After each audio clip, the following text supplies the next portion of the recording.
dia, pessoal. Bom dia. Sejam todos muito bem-vindos.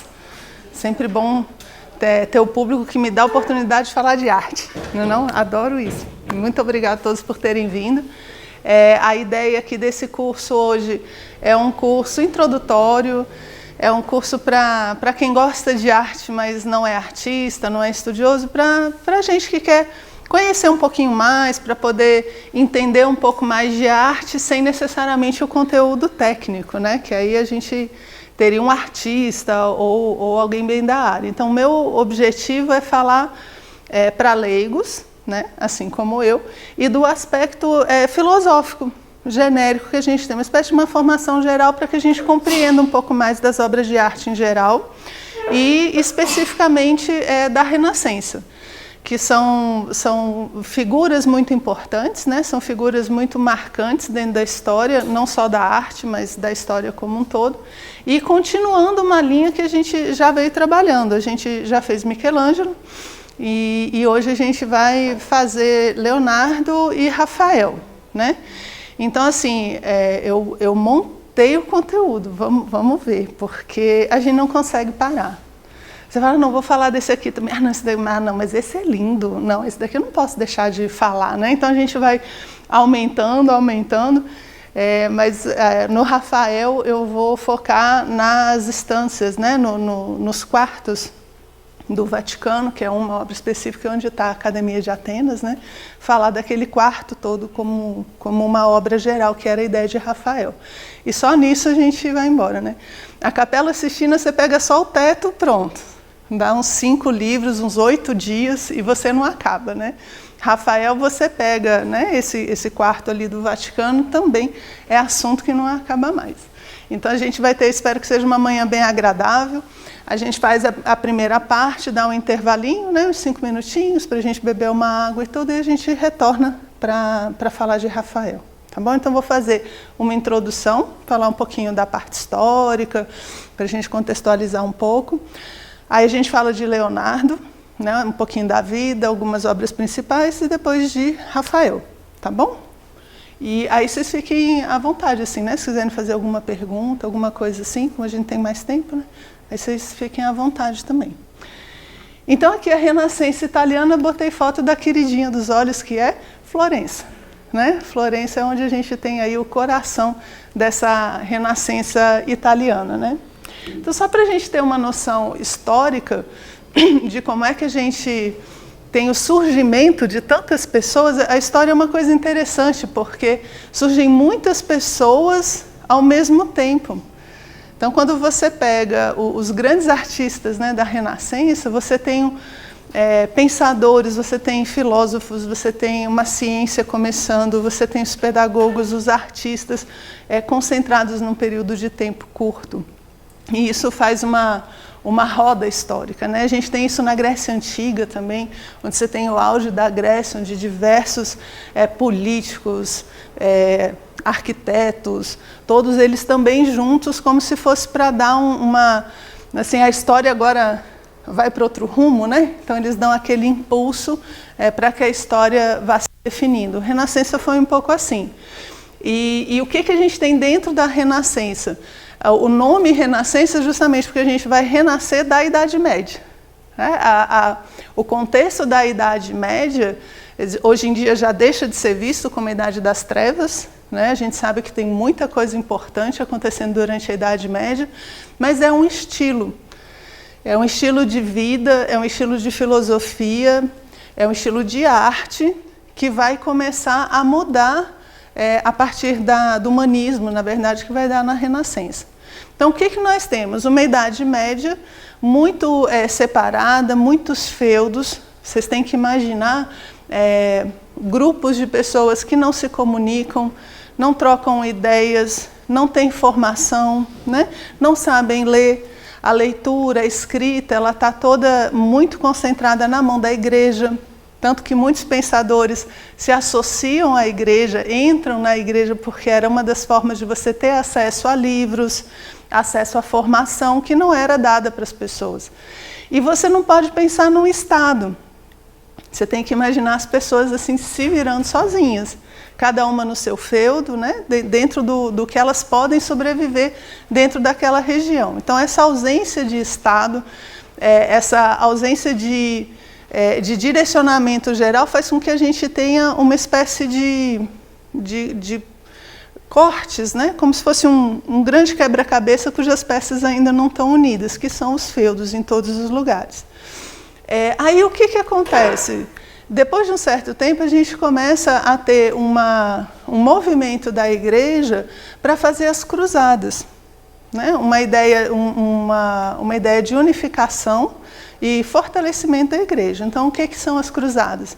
Você levar as pessoas à Terra Santa para que ela saia da mão dos turcos, em linhas gerais, né? E o que acontece com essas cruzadas? Movimento. As pessoas começam a se movimentar dentro da Europa. Então, uma Europa estática, né? Você imagina os castelinhos, né? Os castelinhos todos lá separadinhos com a sua vida e tal. E, de repente, você começa a movimentar essas pessoas. E movimenta como? Porque as pessoas vão ter que sair daqui e vir aqui para o outro lado. Então, quando você vai fazendo esse movimento aqui, Portugal, França, todo mundo vai passar pela Europa. Então, você começa a ter movimento de pessoas. E pessoas se movimentando, elas precisam de muitas coisas. Elas precisam de comida, um bom self-service é aquilo, né, no caminho. Elas precisam de lugar para dormir. Elas precisam de lugar para os seus cavalos trocarem suas ferraduras. Elas têm muitas necessidades. E esse movimento vai trazendo esse contato, vai estabelecendo comércio, vai montando estradas e vai trazendo uma cultura que estava ali paradinha no Oriente, que era a cultura clássica. Né? Quando Roma cai como império, é como se esse conhecimento ficasse ali, né, na mão ali dos turcos, dos árabes, ela fica ali no Oriente. E quando as cruzadas vêm, coloca toda a Europa em contato com essa cultura que estava adormecida, digamos assim, dentro da Europa. Então, as pessoas que vão para as cruzadas, muitos vão para aprender medicina, que as escolas de medicina estavam ali, né, no Oriente. Enquanto na Europa você tem cirurgião barbeiro, o físico, inclusive, né, que é o filme que a Rafa estava comentando, é um cirurgião barbeiro que vai aprender medicina justamente no Oriente. E aí ele vai passando, ele é bem essa ideia da saída da Idade Média, né? Ele está lá na Inglaterra, ele sai da Inglaterra, passa a Europa toda para estudar medicina no Oriente. Por quê? Porque lá eles fazem cirurgia dos olhos. Eles têm todo um estudo de anatomia, que dentro da Idade Média a gente perde. Então, esse contato que eles têm no Oriente com as cruzadas vai trazendo a medicina, esses conhecimentos, vai trazendo o conhecimento das línguas. Por quê? Porque se estudava Platão, se estudava Aristóteles. É uma questão de higiene muito grande que o Oriente tinha. Tem um filme que ele mostra o encontro de um cruzado com um árabe, quando ele chega na Terra Santa. E você realmente fica se perguntando quem é o bárbaro. Né? Porque eles falavam que os bárbaros tinham invadido a Terra Santa. Aí, quando os dois se encontram, você pergunta assim, meu Deus, quem é o bárbaro aqui, né? Porque o muçulmano, ele toma banho, ele tem higiene, ele trabalha com medicina preventiva. E o ocidental que chega, o europeu que chega, ele não toma banho, ele não tem a parte básica de higiene, doenças simples. Então, é uma diferença muito grande dessas duas culturas. E as cruzadas vão trazendo isso para a Europa. E uma das coisas, então, que eles vão trazendo é a cultura greco-romana, que vai renascer, então, durante o Renascimento. Então, eles têm contato com medicina, com arquitetura, com filosofia, com arte. Então, a gente vai falar hoje de arte, mas vocês não podem imaginar que a Renascença é só arte. A arte é um dos aspectos da Renascença. A Renascença é um movimento histórico, é um movimento cultural muito completo. Você tem tentativas de trazer a cidade ideal de Platão, por exemplo. Muitas das cidades renascentistas, projetos que são feitos por renascentistas, são cidades, por exemplo, higienicamente perfeitas, onde você vai utilizar a queda do terreno, os rios, para fazer a limpeza da cidade, assim, coisas realmente bem boladas, né? A ideia de que a gente pode construir um estado ideal, que era uma ideia platônica, em todos os níveis, desde o heterofísico até o humano intelectual. Então, muitas ideias são trazidas de volta. E aí a Renascença vai fazendo essa mudança da visão de que Deus é o centro para a visão de que o homem é o centro. O homem pensa, o homem filosofa, o homem vai fazer ciência, o homem vai fazer educação e o homem vai fazer arte. E a gente vai ver que a arte, vou tentar mostrar para vocês como a arte mostra esses princípios voltando, ok? Então é como se a gente fosse ver um dos aspectos da Renascença. Nunca pense na Renascença só como uma coisa, ela foi tudo ao mesmo tempo. Renascimento econômico, né? O comércio volta a existir. Renascimento político, você começa a montar os estados, né? Que hoje em dia a gente tem em França, Espanha, você começa a definir um renascimento linguístico. Quando você pega Dante vai escrever em italiano. Ele vai começar a fazer os moldes da língua italiana. Então você tem o renascimento linguístico, você tem renascimento de todos os lados, inclusive o artístico, que é o que a gente vai focar, ok? Então, só para a gente ter uma noção, eu trouxe aqui uma obra, aí já falando do aspecto das pinturas, né, especificamente. Então, dentro dessa contraposição à Idade Média, você faz uma contraposição também na arte. Eu trouxe aqui uma figura que ela é típica da Idade Média. Quem que você tem aqui? Ó? Cristo, né? E você tem aqui os anjos e os apóstolos aqui embaixo. Você repara que ela não tem profundidade, não tem movimento, e ela tem uma temática onde a gente sabe quem é a figura principal pelo tamanho. Então, quando você pega uma obra da Idade Média, ela não está preocupada em ser realista.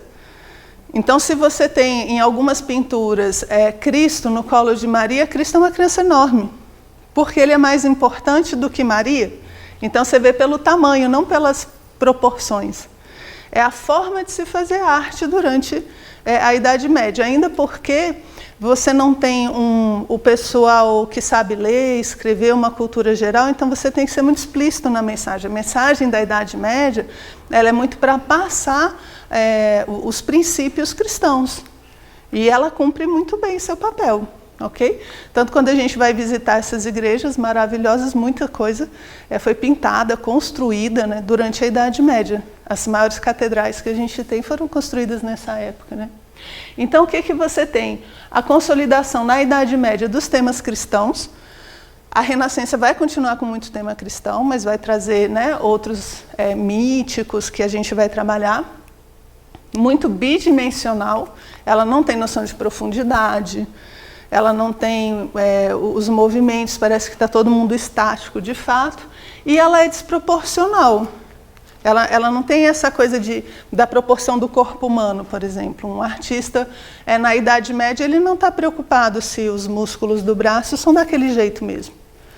Entende? Ele não tem essa ideia de que, será que essa planta é assim? Ele não tem essa preocupação, porque ele não está retratando a natureza, a realidade. Ele tem um outro objetivo, ok?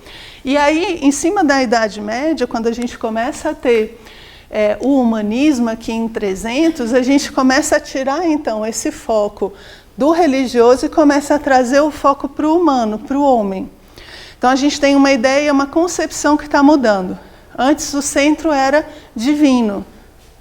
Agora, o centro é o humano. O homem trazendo respostas. Então, você vai educar o homem de determinada maneira, você vai instigar ele a procurar respostas, que a gente fala aqui que começa o humanismo, tá? E aí, depois a Renascença, o forte da Renascença é 400, o Quattrocento, né, que eles chamam de Cinquecento, que aí a gente depois entra na Renascença tardia, ali 1600.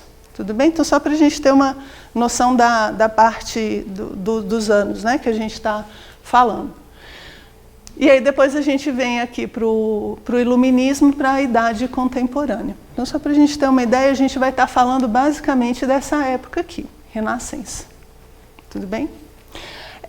Então, na medida que a gente vai mostrando as obras, eu vou tentar mostrar para vocês como é que eles trazem a cultura clássica para as obras, que é uma das maiores intenções que eles têm. As obras, durante a Renascença, elas não são só enfeites, elas são ideias. Então, quando eu peço um quadro, eu não peço um quadro para enfeitar só para ficar bonito, eu peço um quadro para mostrar que eu tenho poder. Eu peço um quadro para mostrar que eu tenho conhecimento de determinadas coisas, ou religiosas, ou políticas. Os retratos, né, são muito nesse sentido de mostrar poder. E o artista renascentista, ele é muito completo. E essa completude da formação renascentista, ela aparece nas obras. Então, é uma época onde os detalhes, eles contam muito. Se eu faço uma obra e eu coloco uma figura ali, aquilo vale alguma coisa, aquilo tem uma mensagem. Então, eu tenho um conhecimento, por exemplo, de arquitetura. A minha tendência é, quando eu for pintar, eu colocar esse conhecimento de arquitetura naquela obra que eu estou fazendo. Eu tenho conhecimento de anatomia. A tendência é, quando eu for fazer a pintura do corpo humano, eu trago esse conhecimento de anatomia. Eu estou estudando botânica. Aí a tendência é eu pegar esse conhecimento de botânica e trazer para o meu quadro. Então, por isso que os quadros renascentistas são muito ricos. Eles não são só os quadros para ficarem bonitos. Eles estão trazendo os temas, os conhecimentos da Renascença e colocando dentro dos quadros. Por isso que a gente se diverte ali. Porque é como se você estivesse procurando dentro do quadro qual é o conhecimento que esse cara colocou aqui. É que ele não é escondido. Ele é escondido pela nossa ignorância, não pelo artista. O artista está mostrando o conhecimento, né? A gente aqui não tem, muitas vezes, a formação para poder extrair isso do quadro. Que a gente vai tentar dar uma olhadinha nesse aspecto. Então, pense no homem renascentista como a formação que a gente chama do homem global, onde Leonardo da Vinci vai ser um dos grandes expoentes, né? Um dos grandes exemplos. A gente está falando de um homem global que tem uma formação humana, não apenas religiosa, mas também religiosa, né? Uma formação humana, religiosa, arquitetônica, filosófica, de todas as áreas. Então ele tenta juntar esse conhecimento e gera uma arte típica, porque é um homem renascentista em movimento. Quem pinta um quadro, um afresco, né? Ele é um homem completo em movimento, e vai mostrar isso nas obras que faz. Ok? Sei lá, às vezes a gente acha que é só inspiração, né? O cara chegou lá na frente, fez o negócio. E, na verdade, você tem um monte de estudo, de conhecimento por trás. E a Renascença vai utilizar muitas das coisas que ela falou, né? Do movimento, da profundidade. Muitas dessas composições, elas começam a ser trabalhadas justamente na Renascença, né? Saindo dessa parte da Idade Média. E a maioria das coisas que a gente vai ver, principalmente de Rafael, é essa técnica da têmpera, que é com ovo, né? Feita com ovo. Até hoje, né? Dependendo do lugar que você vai, muitos em mosteiros, assim, né? Na Europa, eles continuam utilizando o ovo para fazer, né? Como uma espécie de uma tradição. Né? Não entraram na tinta a óleo alguns. Então, com essas ideias, né, a gente vai ver, vou falar um pouquinho, tentar mostrar um pouquinho dessas proporções na obra, o claro e o escuro, né, que é muito forte em Leonardo da Vinci. Então, esse vídeo ele ajuda a gente a pegar esses elementos. E aconselho vocês, então, a toda vez que for ver um quadro, né, tentar observar, porque a gente é muito atento, né, hoje em dia. A gente olha para um quadro, já vi gente em museu, assim, não sei se você já repararam, já vai no museu, a pessoa assim, nossa, que lindo, nossa, maravilhoso, puxa, muito bacana. Aí depois a pessoa chega e fala assim, fui no Museu do Louvre, pá. Aí você fala, o que a pessoa viu, né? Porque não é uma questão de passar, essas coisas elas não passam por, né, assim, pelo ar, tipo vírus, né? Não é só você andar na exposição que você entendeu o negócio. A gente é muito desatento, a gente quer passar, quer ver muito. E a gente tem até uma limitação física, né? A gente, quando pega informação demais, no museu, sei lá, Parado, Vaticano, Louvre, você não aguenta, é informação demais. Você tem que ir várias vezes, assim, por partes mesmo. Porque senão você não aguenta. Você está vendo algo, você já não consegue absorver. A gente tem uma limitação, né, em termos de informação, e a gente comete muito esse erro. Aí a gente passa muito rápido, vê muita coisa, e depois de um tempo a gente não não firmou, né? Não lembra. E com esses detalhes, se você tentar achar uma proporção, uma cor, né, o que essa pessoa fez, pode ajudar bastante a gente a depois lembrar, né, lembrar da obra, ok? Então, começando nossa missão de hoje, falaremos de Leonardo da Vinci, tudo bem? Leonardo da Vinci é uma figura assim, fantástica dentro da Renascença. Toda vez que a gente vai falar de homem global, né, as pessoas lembram de Leonardo da Vinci, por conta da sua história de vida, a época, os estudos que faz. Então, a gente vai dando uma olhadinha na obra e uma olhadinha na vida dele. Então, Leonardo da Vinci, aqui acredita-se que é um autorretrato, né? Ele mesmo se pintando com aquela técnica de pastel, né, que ela mostrou. Leonardo da Vinci usa bastante. Então, o nome dele, Leonardo de Pietro de Antônio, da cidade, né, da região de Vinci, era um filho bastardo que depois, lá em torno dos 5 anos, vai morar com o pai. Então, ele é um filho bastardo, a mãe depois se casa com um camponês e ele fica sendo criado pelo pai. Nessa época, você ser um filho bastardo fechava muitas portas, fechava muitas possibilidades, por exemplo, de estudo, dificultava muitas coisas.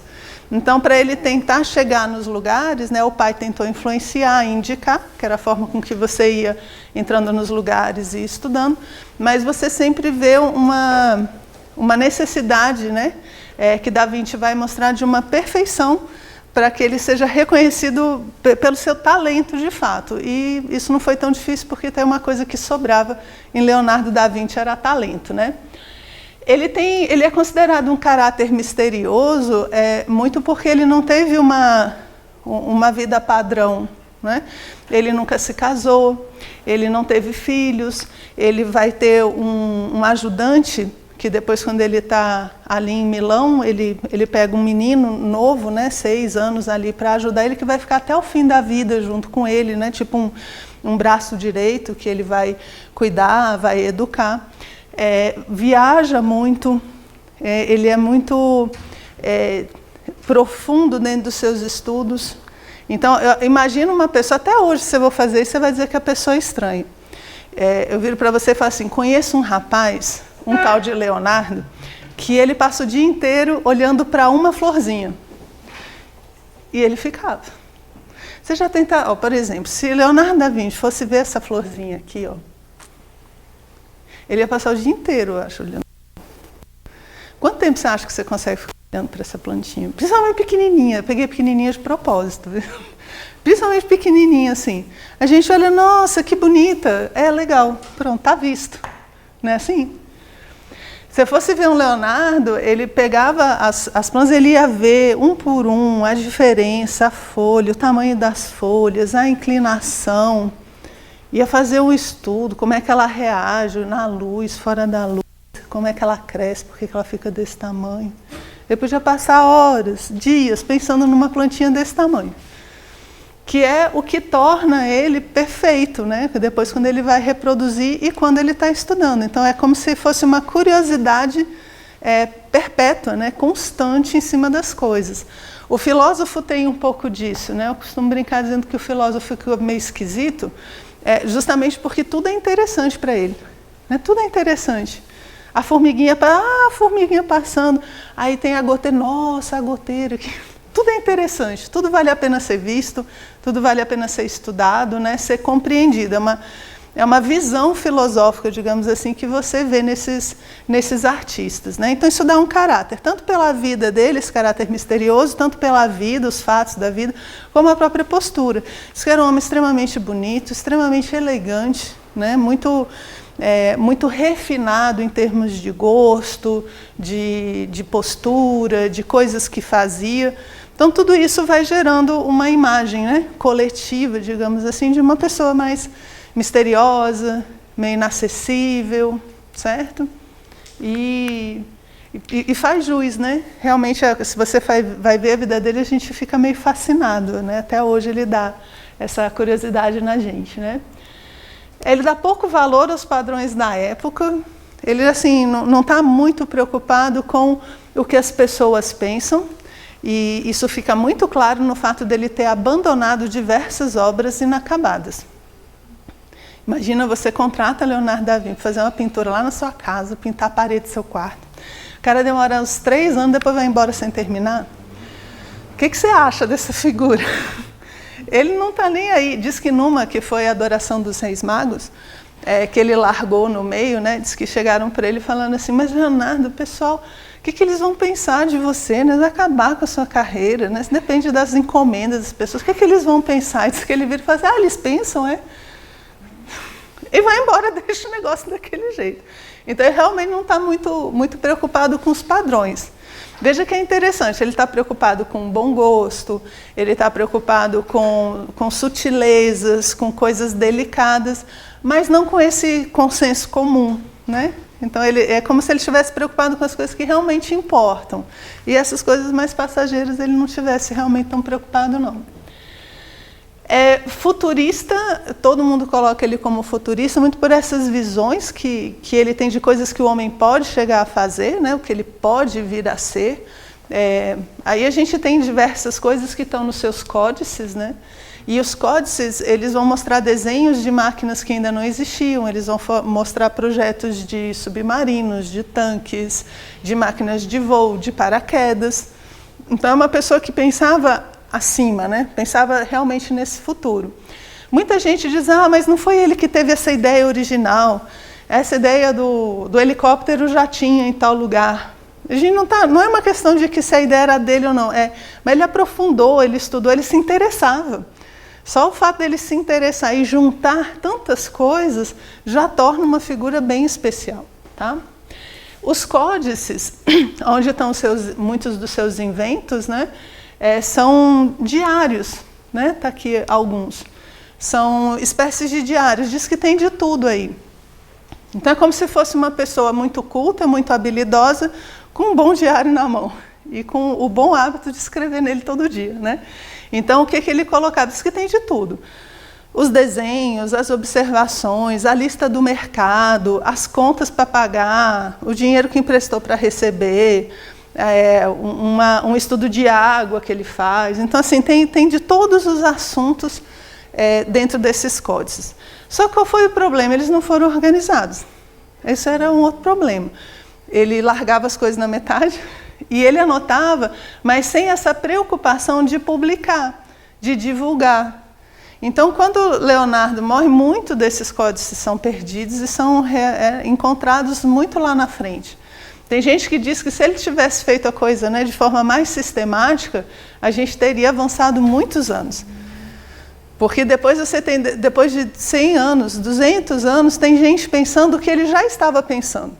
A gente poderia ter ganho muito tempo em termos de inventos e estudos, mas como ele não tinha essa organização, essa intenção de publicar, de divulgar necessariamente, a gente acaba tendo uma obra muito espaçada, muitos buracos e muito perdida, né? Hoje em dia que o pessoal corre para os lados para tentar juntar essa obra de Leonardo da Vinci, certo? Então aí são os códices, então são os livrinhos.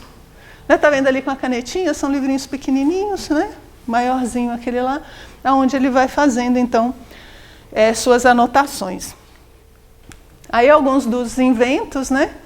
Aqui que seria o estudo, né? do paraquedas, do helicóptero. Teve uma exposição em Brasília, ela teve em outros estados também, onde eles refizeram, não sei se vocês chegaram a visitar, mas eles refizeram os inventos. Eles pegaram os desenhos, os estudos e montaram os inventos. Como é que seria se fosse feito daquela forma, né? Foi bem interessante. Tem muita coisa assim inusitada mesmo, é bem interessante. Aí os estudos de anatomia, né, que ele faz com muito detalhe. Uma das características que a gente tem na vida dele ele é muito perseguido em algumas fases da vida, provavelmente por fazer dissecação de cadáveres, né, que todo mundo sabe que ele fazia. E chega uma época que ele vai fazer dentro do Vaticano, né, aí demais, né, totalmente proibido, e ele lá dissecando os cadáveres dentro do Vaticano. Para quê? Justamente não só para melhorar a sua pintura, mas pelo fascínio. O pessoal fala assim, a natureza é uma grande máquina, e Leonardo da Vinci era fascinado por essa máquina. Uma das máquinas mais brilhantes da natureza é o corpo humano. Então, essa fascinação, né, por saber como é que ela funciona, dá uma série aí de estudos que ele tem de anatomia, ok?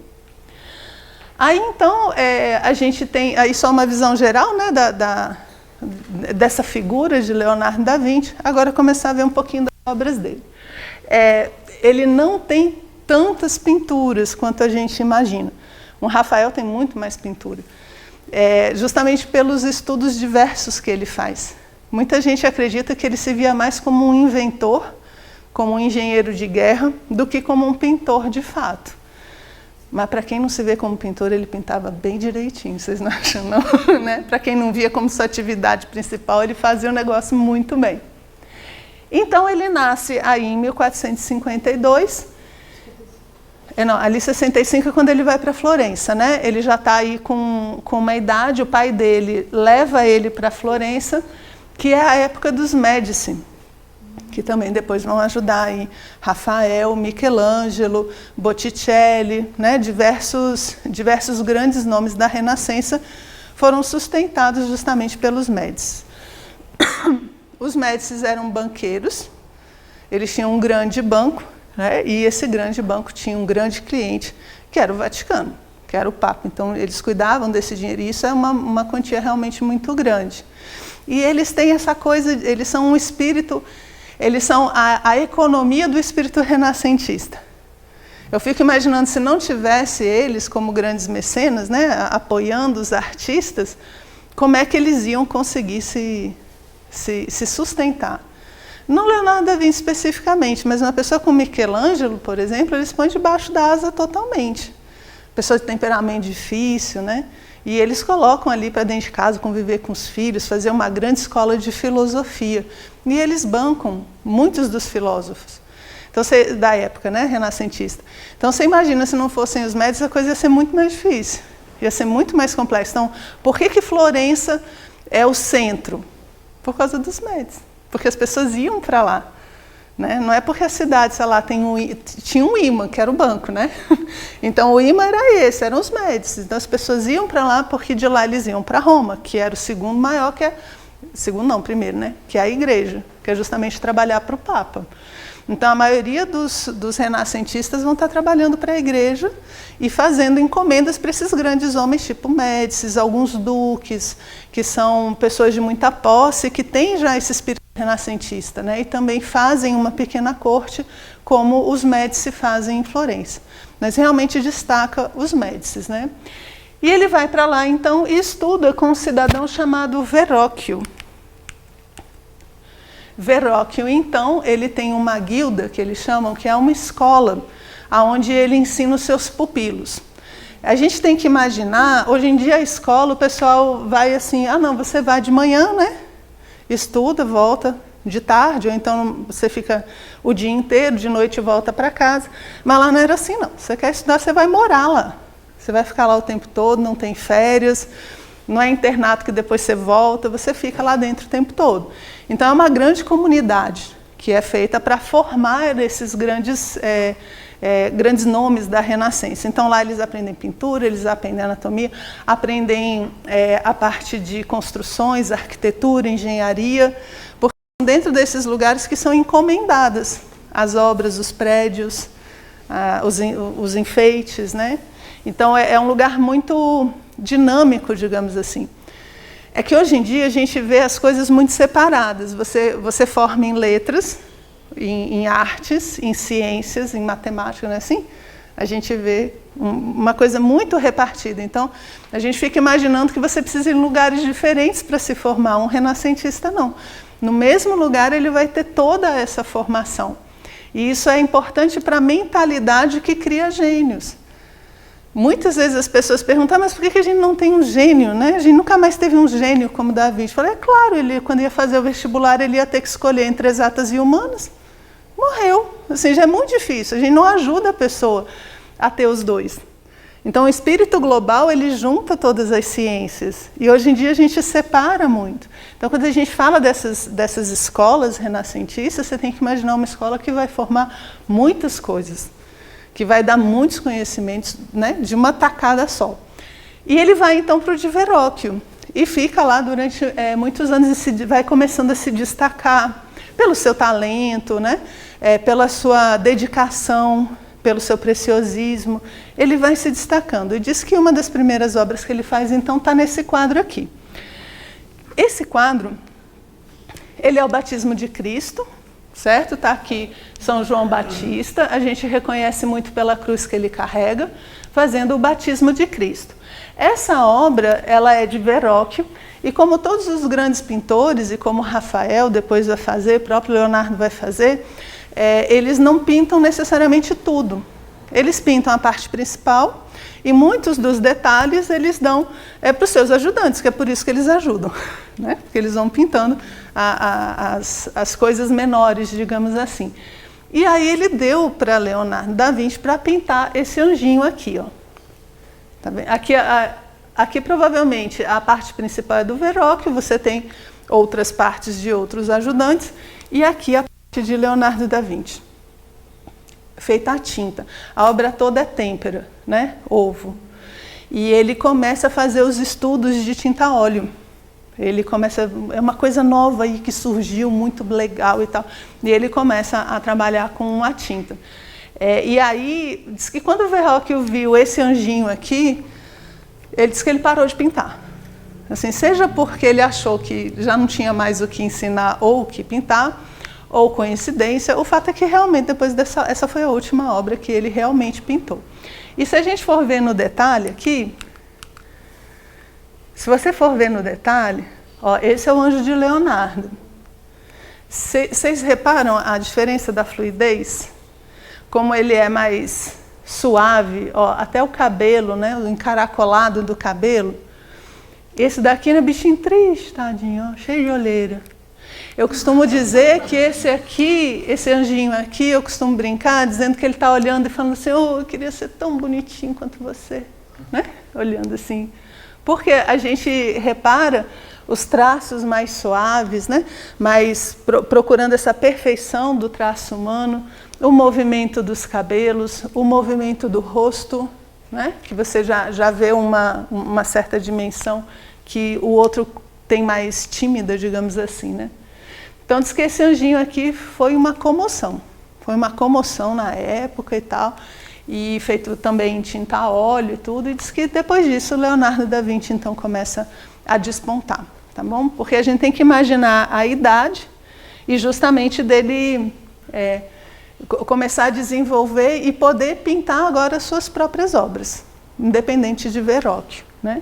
Aí uma das primeiras obras que a gente coloca como sendo de Da Vinci é essa aqui, feita de 1472 a 75, que é a primeira obra acabada dele, e que é a Anunciação, né? Que é o momento em que o anjo vem anunciar que Maria vai ser, então, a mãe de Cristo, né? Que ela vai conceber um filho de Deus.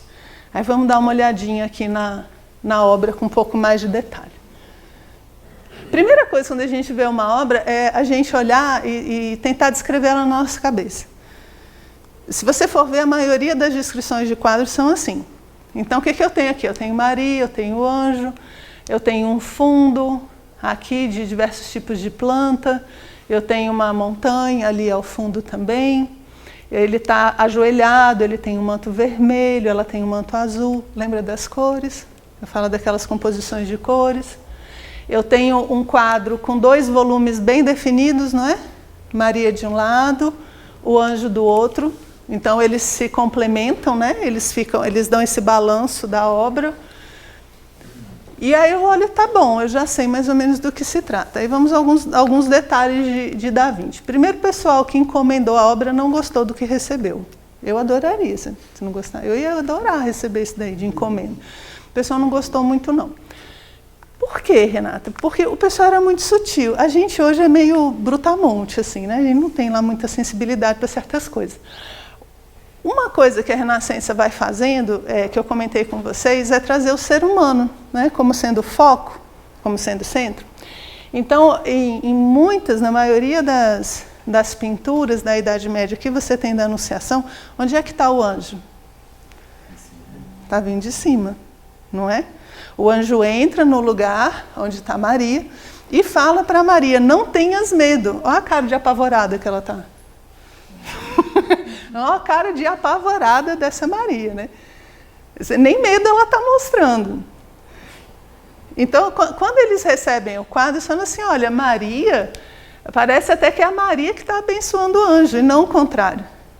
Ela está mais alta, né? Ela está numa altura, assim, acima do anjo, o anjo não está vindo assim por cima. Então, tem uma série de detalhes, digamos assim, teológicos que o pessoal reparou, falou assim, está querendo me enganar, mas pegaram o quadro, certo?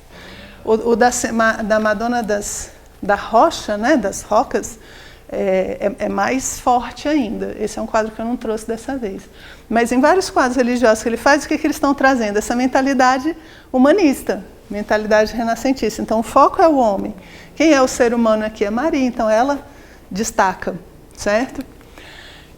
Alguns outros detalhes. Então, aqui a gente tem o meio, né, da obra, tá vendo?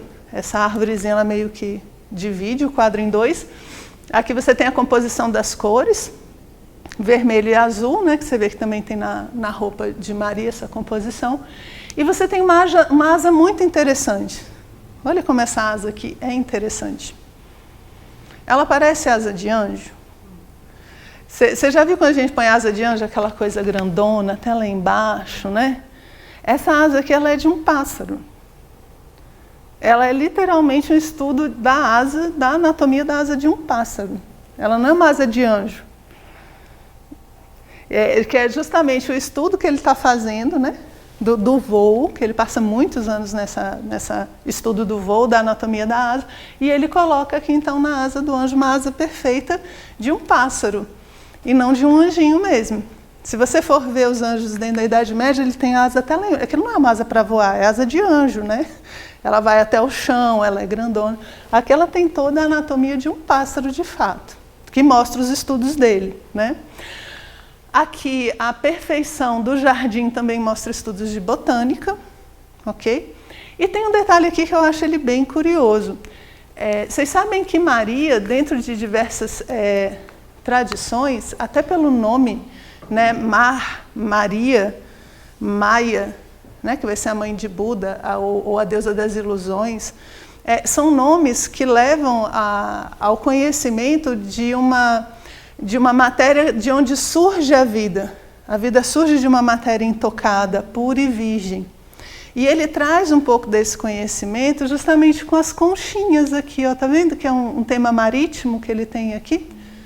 Que é onde se diz que é uma das origens do nome de Maria. Essa matéria primordial, essa substância inicial que gera toda a vida. Quando é tocada pelo Espírito. Isso é uma tradição hindu, uma tradição totalmente diferente, mas que você tem um pouquinho aqui, né? A tradição grega vai falar também dessa associação da matéria com o início da vida, né? E a gente tem aqui na conchinha, certo? Então tá aí um dos primeiros quadros que a gente tem de Leonardo da Vinci. Bonito, né?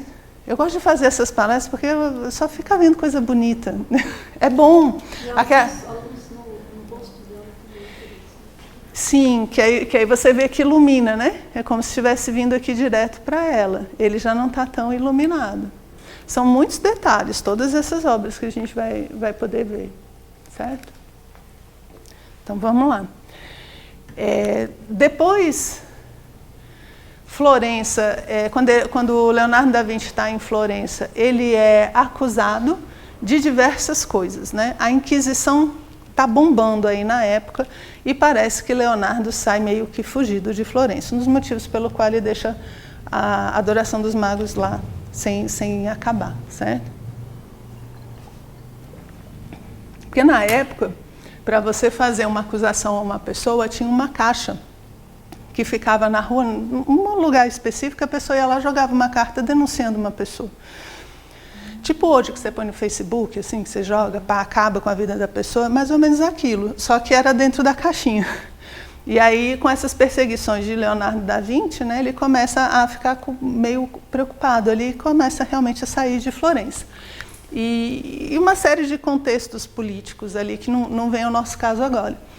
Então ele vai para Milão, ele vai oferecer seus serviços a Ludovico Sforza, onde ele vai passar 17 anos, certo? E aqui é engraçado porque ele faz o currículo. E você sabe que todo currículo a gente adapta de acordo com quem vai receber, né? Então, você tem que imaginar, Milão está sempre em guerra com a França, ele está sempre meio que invadido, então é um lugar muito bélico, onde você precisa de muito conhecimento da arte militar. E ele se vende realmente como um artista militar. Ele fala que ele sabe construir pontes, que ele sabe fazer cercos, catapultas, e ele faz 10 pontos lá, de coisas muito interessantes para a guerra. Justamente porque, além de ser o interesse, ele realmente sabia, ele tinha o conhecimento, né? E ele põe no finalzinho, né, que diz que é o 11º ponto, ele fala, ó, eu também posso executar esculturas em mármore, bronze e argila, da mesma forma posso executar qualquer pintura com capacidade de desenhar tudo tão bem quanto qualquer outro, seja ele quem for. Ou seja, eu mando ver na pintura, pode me chamar que eu vou pintar melhor que tão bem quanto todo mundo, né? Então a ideia, ele se vende no final como artista, e ele é contratado como artista, no caso. O papel principal que ele faz é esse. Muitas das obras que a gente tem são dessa época, onde ele tem uma liberdade muito grande para criar, para pintar, para fazer as coisas, e muitas encomendas que ele recebe de Sforza durante essa época, tá? Então, uma das que ele vai fazer nessa época é justamente a Santa Ceia. É uma encomenda de Sforza, né? Ludovico Sforza faz para ele pintar o refeitório de um mosteiro dominicano, se eu não me engano, não tenho certeza. E aí dentro do mosteiro tem o refeitório, olha só, refeitório, ceia, tudo a ver. Então ele vai pintar a Santa Ceia nesse daí. O que é interessante? Quando o Sforza fala, vou mandar Leonardo para pintar o refeitório de vocês, sabe o que eles falam? Não, tudo menos isso. Leonardo da Vinci de jeito nenhum. A gente não consegue imaginar isso. Por quê? Porque ele não acaba as coisas. A gente come aqui dentro. Onde é que a gente vai comer enquanto ele pintar esse negócio? Aí fala, nossa, eles comem ali no corredor, né? Assim, é rapidinho esse negócio aqui resolve. Rapidinho, ele demorou 93 anos, mais ou menos, pintando.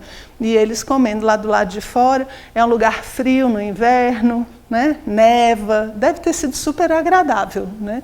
Então, eles realmente não queriam que Leonardo da Vinci pintasse. E quando o Leonardo foi pintar, eles realmente tinham razão, porque ele demorou muito, né? E gerou muitos problemas, porque diz que ele chegava, olhava a obra assim, aí dava uma pincelada e ia embora. Aí depois de 2 semanas ele voltava e passava assim 1 semana sem sair, sem comer, ficava lá direto, aí ia embora. Diz que ele ia na rua procurar os rostos das pessoas, fazer estudos na rua para pegar as feições para poder fazer as suas obras, né? Não só a Santa Ceia, como outras também. Então esse estudo demorava muito tempo, né? E a pessoa que está querendo receber ficava agoniadíssima. Imagina você tomar sopa fria no meio do inverno porque estão pintando. Todo mundo que fez reforma em casa passou por isso, não foi não? Você chega, vai fazer reforma em casa, é para durar 1 semana, ela dura 1 mês, é para quebrar não sei o quê, o cano de acolá. É mais ou menos essa a cena que a gente tem. Falando da pintura em si, ele vai tentar usar uma técnica que não funciona, porque a técnica é uma parede enorme, né? Já vou dar a noção para vocês. E ele quer mais tempo para trabalhar a pintura. São 3 anos de trabalho que ele faz, né? Anos a fio pintando. E a têmpera, a pintura do afresco, ela seca muito rápido. Esse é um dos grandes desafios de se pintar um afresco. O afresco é pintura em parede. Então eu passo a massa, e enquanto essa massa está secando, é o tempo que eu tenho para fazer a pintura. Secou, acabou. Já não fica do mesmo jeito. Então, em alguns lugares, não é exatamente melhor, mas em alguns lugares dizem que é 1 dia, 2 dias, para você fazer aquele pedaço. Então, assim, para mim que seja 1 semana já é pouco, né? Muito pouco, para você poder trabalhar. Então ele começa a trabalhar outras técnicas para ter mais tempo para fazer a pintura, para trabalhar os detalhes, mas não dá muito certo.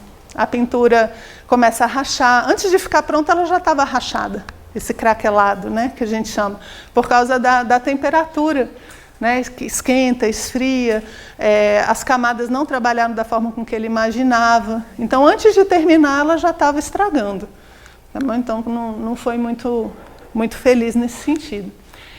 E uma das coisas na temática que ele faz, que é um dos primeiros, ele muda a forma de fazer a Santa Ceia. E aí entra mais uma vez a ideia do humanismo. Olha só como era, essa aqui dá para ver melhor, né? Quem que vocês acham que está desse lado aqui? Do outro lado. Está todo mundo lá e o cidadão do outro lado. Quem que vocês acham que é o excluído? É Judas. Certo? Então, durante muito tempo, a tradição da Santa Ceia era você botar Judas do outro lado, porque ele é o traidor. E onde é que é lugar de traidor? Do outro lado. E o que ele faz? Ele traz Judas para a obra, né? Ele traz Judas, que é a parte humanista, né? Tipo assim, são todos humanos.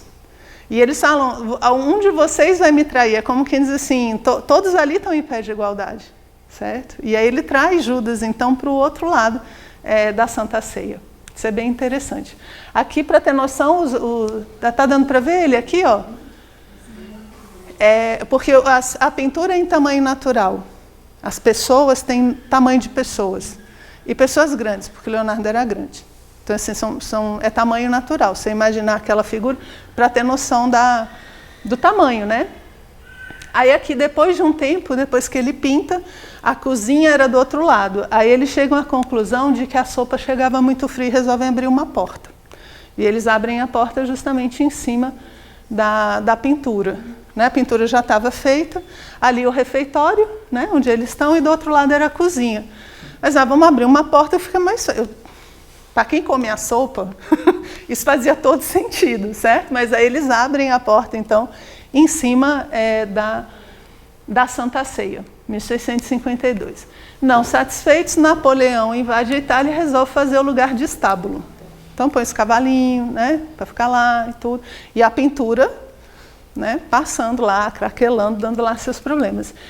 E aí vem a guerra. E o local é totalmente bombardeado. Olha só como ele fica.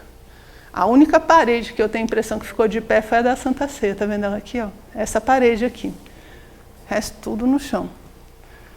Hoje em dia, quando o pessoal vai ver, né, o lugar é todo reconstruído, porque na guerra ele foi completamente destruído, bombardeado. Né? Interessante, você imaginar, cai todas as paredes, né, mas aquela lá, ela fica em pé ainda. Graças a Deus. Vai ver que a pintura deu uma ajudada, né? Craquelou, mas segurou ali a parede em pé, né? Então, eu separei aqui um vídeo que faz, ele é um vídeo de 3 minutinhos que ele faz a análise aqui da Santa Ceia para a gente, certo? Deixa eu mostrar aqui para vocês.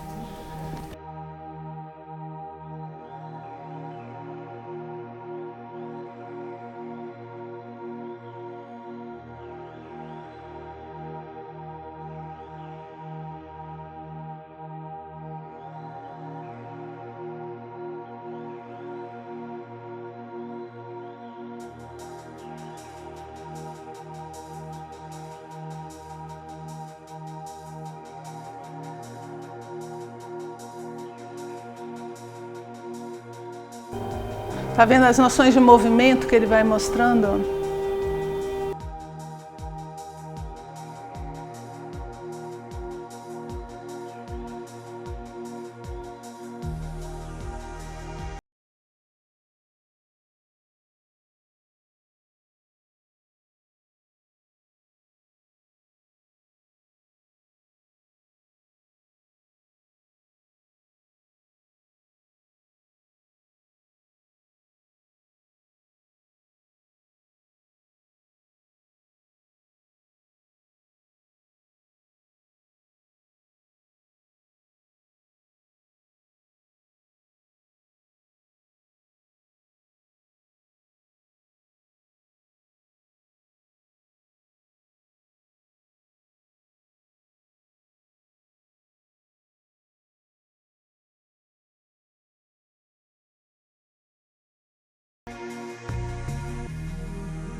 A perspectiva, né? O estudo da perspectiva.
Questão do movimento, né, que o vídeo destacou.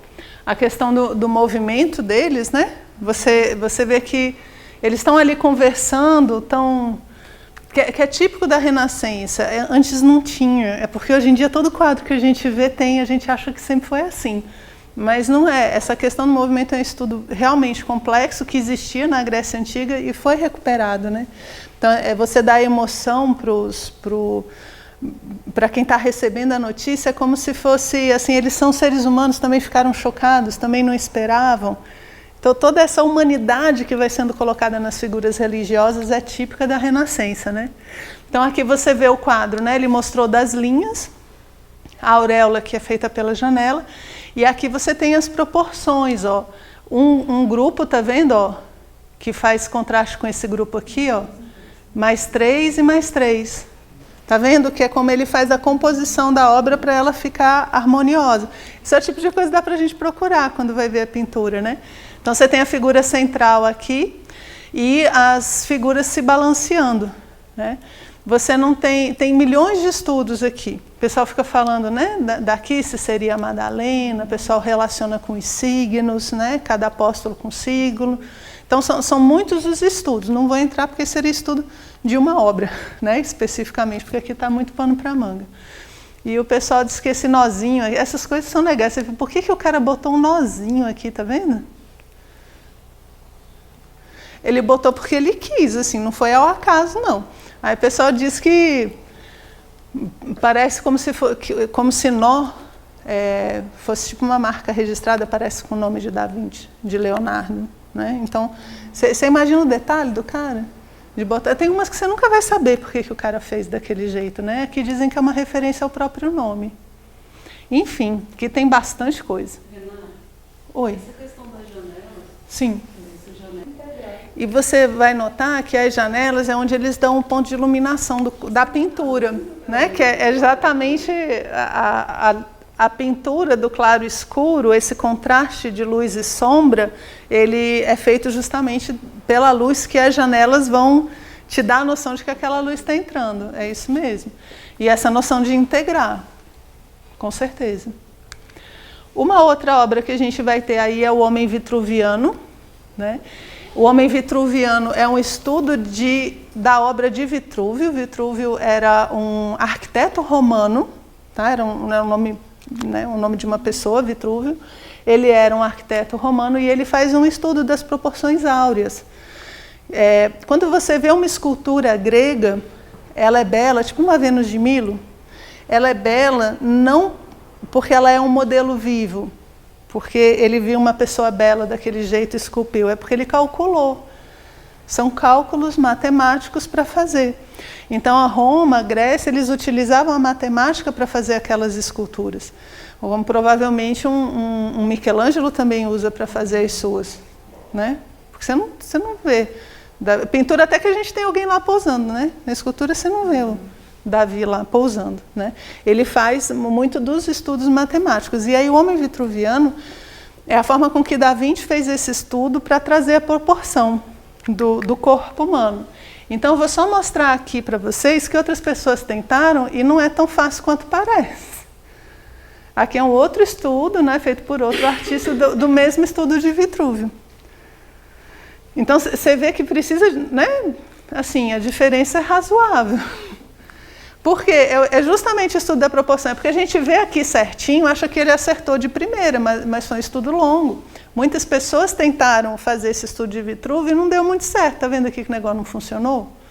Aí, por isso, as proporções.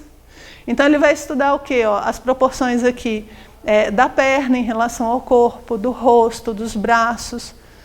Então, tudo matemático, né? Então, ele tem a palma da mão, por exemplo, é do tamanho do rosto. O rosto, ele tem uma proporção em relação ao corpo. A proporção áurea é a proporção aqui dos dedinhos. Você não tem os dedinhos aqui, ó? Essa partezinha com essa, né? Todo mundo é áurico. É a proporção áurea que você tem, né, no corpo humano como um todo. E aqui uma das sacadas bem interessantes que ele faz é em relação ao círculo e ao quadrado. Porque quando você pega aqui o quadrado, ele faz a representação da matéria. E o círculo, a representação do espiritual, do eterno, né? Do universo eterno. Então, você vê que aqui, ó, ele toca o quadrado e o círculo. Ele toca os dois, como homem sendo a síntese de espírito e matéria. E aqui ele toca só o quadrado. Então, se você pega o quadrado, o centro é o órgão genital, é o órgão reprodutor. O centro do físico, né, vai ser o órgão reprodutor. E o centro aqui da esfera vai ser o umbigo. Então, são centros diferentes. Essas são as grandes sacadas que Leonardo da Vinci dá, justamente trazendo essa ideia de que o homem tem a proporção do universo. Ok? Então, é um estudo total. Aqui embaixo você tem as proporções, né? Pés, dedos, palmos, enfim. É um estudo bem, bem bacana. E, obviamente, não dá para largar a Mona Lisa, né? Para a gente fechar aqui Leonardo da Vinci com a Mona Lisa. É uma obra... Não, ainda trouxe mais um. Ai, meu Deus. Comecei meu drama aqui. Comecei meu drama. Então, a Mona Lisa aqui, tem gente que coloca 3 anos ele pintando, tem gente que diz que ele pinta até o fim da vida, né? Uma obra que ele leva junto consigo para diversos lugares e vai melhorando, digamos assim, né? A cada fase. E é um quadro, não é uma parede. Se fosse parede não dá para levar, né? É onde você começa a popularizar o uso das telas. Justamente porque o afresco, que era a técnica, é porque você tem que imaginar que a arte, ela também, se você tem uma ferramenta nova, a arte cria novas coisas, né? Então, antes eu tinha lá a têmpera, onde eu tinha que trabalhar uma madeira, eu podia pintar madeira, eu podia pintar gesso. Aí, com a tinta a óleo, eu posso começar a pintar telas. Então, as coisas ficam mais fáceis de serem carregadas, de serem transportadas, de serem feitas. A Mona Lisa, por exemplo, é uma dessas, né? Que vai andar por aí, ele pode carregar debaixo do braço, que é uma tela, né? Levinha e tal. Então, o que ele vai fazer aqui? Ela entra muito para a história por ser o que a gente chama do ápice do claro-escuro, né? Da Vinci desenvolve uma técnica que se chama do esfumato, onde você não vai ter linhas nas coisas. Vou tentar explicar. Eu desenho muito bem, né? Meus alunos que estão aqui presentes, eles podem... Agora vai ficar igualzinho Leonardo da Vinci, certo? Perfeito. Então, se eu for desenhar, eu desenho primeiro a linha. Gostou? Ficou melhor do que nada, né? Aí, o que eu faço? Isso eu e as crianças, né? A gente faz assim, a gente faz a linha, aí a gente vai pintar. Leonardo não faz, a técnica que ele desenvolve, ele não faz assim, ele vai esfumando, é como se ele fosse indo até terminar. Ele vai trabalhando com esfumato, ele vai tornando a cor mais clara até chegar aonde ele quer. Então, se você vê uma obra como essa, ela não tem necessariamente essa linha para pintar por dentro. E aí, se você pega os códices, é interessante, porque tem uma frase que ele fala assim, oi, tem uma frase que ele fala assim, que a linha, ela é uma ilusão, porque a natureza é toda una, e não existe divisão entre as coisas. Todas as coisas são uma só. Então, quando ele pinta, olha só, é tão barato isso, né? Ele traz essa ideia de que a natureza é una, que todas as coisas estão ligadas e são uma só, não tem diferenças. E aí na pintura também você não tem essas separações feitas pelas linhas, né? Daí o desenvolvimento muito do esfumato de uma forma até simbólica, certo?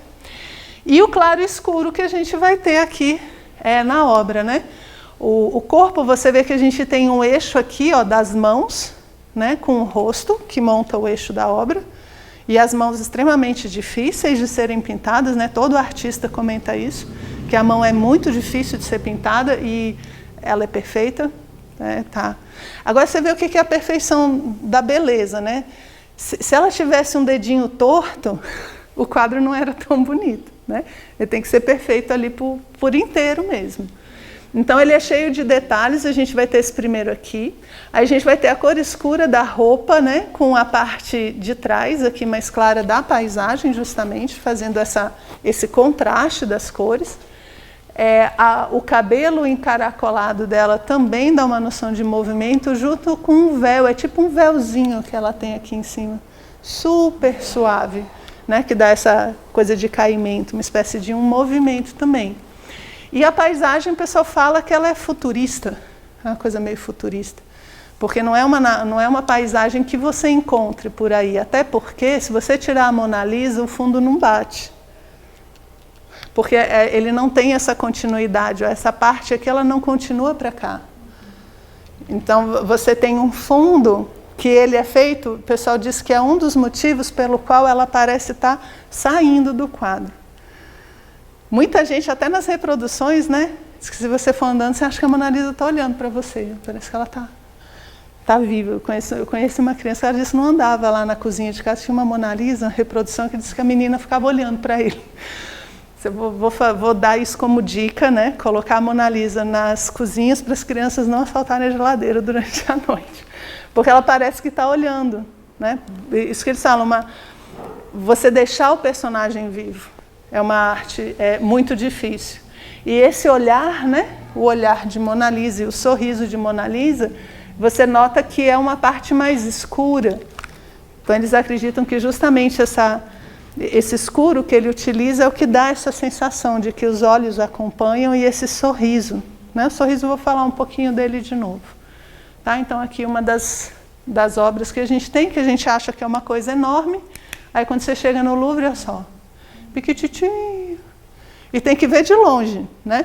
Um dos motivos da Mona Lisa ficar tão famosa é porque ela sumiu, ela foi roubada, jogaram café em cima dela. Então assim, já aconteceu de tudo. Teve que restaurar uma parte, né? A outra parte só pegou do lado. Aí eles colocaram aí um vidro em volta justamente porque ela vira um símbolo. Se você quer atacar, você ataca o símbolo. Então eles colocaram ali, o máximo que você chega é ali, viu, gente? Quando for no Louvre, para a gente não ficar muito decepcionado. Tem gente que fica decepcionada, fala, mas ela é tão pequenininha, esse tamanho não é documento. Não, rapaz, tamanho não é documento, não.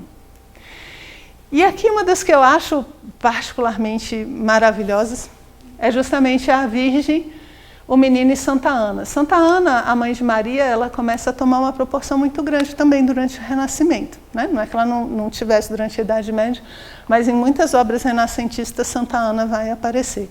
E essa obra aqui ela é maravilhosa. Ela vai mostrar então Santa Ana, Virgem, o Menino e o Cordeiro. Né? Então, é uma obra onde você está vendo o fundo aqui de novo, ó, o fundo aqui também, né, futurista, um fundo mais claro, contrastando com toda essa parte mais escura aqui embaixo. E você nota que eles montam um conjunto só. A doçura que você tem aqui no rosto de Maria, você não está vendo que ela está se movimentando ali para pegar a criança? Então, alguns interpretam como se ela sabendo que ele vai ser sacrificado, né? Ela tenta buscar a criança, né? Trazer a criança. E ele, aqui não dá para ver tão bem, ele está com a perna em cima do cordeiro. Então, de certa forma, ele está machucando um pouquinho o cordeiro nessa sua brincadeira. Em termos de proporção, eu peguei aqui, ó, para a gente notar como ele monta a composição, ó. Você está vendo, aqui eles estão todos dentro de um mesmo triângulo, né? Todos os personagens. E aqui ela é o centro de novo, aqui com o pé. Lá na Mona Lisa ele fazia o centro com as mãos, né? Aqui ele faz o eixo central com o pé de Santa Ana, aqui embaixo, né? E Maria está no colo, né? Você está vendo que o pé dela vem para cá. E eles falam que a ideia é que os três são um só. Tanto que os corpos eles se misturam. Ele fala, o braço de um podia bem ser o braço de outro. O braço da Virgem podia ser o braço da Santa Ana. A perna de uma poderia ser a da outra. Porque é como se eles se entrelaçassem. Né? E uma outra coisa que você vai ver é que o olhar deles, ó, eles geram uma linha reta aqui. Ó. Geram uma linha reta. Então, o alinhamento do olhar também dá essa noção de estabilidade dentro do quadro, certo? E aqui, se você for bem, Santa Ana tem o mesmo sorriso da Mona Lisa. Então você vê que é um sorriso muito comum nas obras de Leonardo. E eu vou mostrar outro sorriso para vocês. que é uma outra obra bem interessante de Leonardo da Vinci, que vai falar de São João Batista. O primeiro que eu mostrei para vocês, está vendo que é o Verrocchio, né, que a gente viu lá no início, fazendo batizado. Olha só como é São João Batista. Olha São João Batista aqui, né? Segundo a tradição, ele anda no deserto por muitos anos, se alimentando de mel e gafanhotos. Então, a pessoa que se alimenta de gafanhoto, ela deve ser bem magrinha. Então, era mais ou menos a forma de você colocar São João Batista. Aí, quando chega Leonardo da Vinci, olha só como o gafanhoto dele é mais... Porque, olha só, ele é forte, ele é bonito. Ele é um São João Batista que proclama a vida. Então, ele não é magrinho. E é interessante porque as festas de São João, né, onde vai pegar justamente São João Batista, são festas da entrada do verão, que é vida. Por isso que tem fogueira, você pula fogueira, coisas desse tipo. A gente importou e o nosso fica a entrada do inverno, que deveria ser o Natal. A gente importou a data, mas os símbolos são de verão, que é a vida externa, é a vida cheia de energia. E o São João Batista aqui de Da Vinci, ele projeta isso. Ele justamente mostra a vida plena de São João Batista. E ele aponta para cima, né? Como quem diz, toda a energia, toda a vida vem de cima. Ela não vem de baixo, ela vai vir de cima. Então, comemorem a vida que vem daquilo que é espiritual. E é um quadro totalmente diferente do São João Batista que você tem dos outros pintores, certo? E aqui, para fechar, então, o sorriso de Mona Lisa, que se você vê, ó, São João Batista, a Mona Lisa e a Santa Ana, eles têm o mesmo sorriso. E aí uma das formas... Oi? É praticamente o mesmo rosto, as mesmas linhas, né? E você vê que ele põe, ó, dentro de um círculo perfeito. O círculo onde ele está inserido, né? Que dá essa proporção. E esse leve sorriso, ele segue o círculo, ó. Ele segue o círculo. Então aqui você vê que esse sorriso é muito, muito parecido com esse. Então não é só a Mona Lisa que está de bom humor, né? Muita gente está de bom humor dentro das obras de Leonardo da Vinci, certo? Então, só para uma curiosidade. Tudo bem? Vamos fazer uma pausazinha para a gente entrar no nosso próximo.